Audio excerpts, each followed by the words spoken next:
চোর হওয়ার জন্য যোগ্যতা লাগে না, সৎ হওয়ার জন্য যোগ্যতা লাগে। সৎ হওয়ার জন্য মেরুদণ্ড শক্ত থাকতে হয়, হিম্মত থাকতে হয়, সৎসাহস থাকতে হয়। বাবাকে বলতে হয়, বাবা আমি চুরি করব না।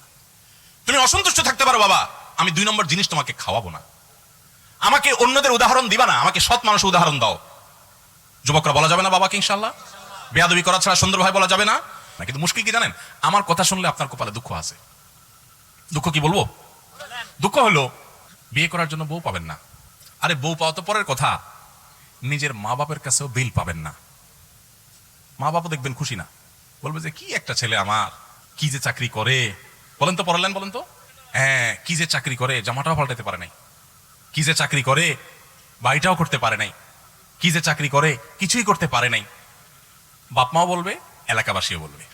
এবং শুধু এটুকু বললে হয়তো, এক একটা আলপিন দিয়ে খোঁচা দিয়ে বলবে কি জানেন, এই যে অমুকের ছেলে এক লগে চাকরি করছে, কত কিছু করে ফেলছে, হ্যাঁ বাড়ি 2 তলা জায়গায় 3 তলা করে ফেলছে, শহরে জমি রাখছে, দোকান রাখছে, কত কিছু করছে, মাশাআল্লাহ কি সুন্দর চকচকা গায়েত করে চলে আসে। আর আমার ছেলেটা কি যে করে আল্লাহ জানে। আছে না নাই? ওই চাচা দেখবেন অনেক সময় সামনের কাতারে মুসল্লি, তসবি, ঠগাইস ঠগিস না, ঠগাইস ঠগিস না, তসবির দানা। উনি হয়তো সুবহানাল্লাহ সুবহানাল্লাহ পড়ে, কিন্তু আচরণ বলতেছে সুবহানাল্লাহ না, ঠগাইস, মানুষকে ঠগাইস, নিজে ঠগিস না। এই টাইপের তসবি আলা মানুষ আছে না নাই? ভাইরা আমার, আজকের মাহফিল থেকে যুবকরা একটু ওয়াদা করেন যে সৎ উপার্জন করব।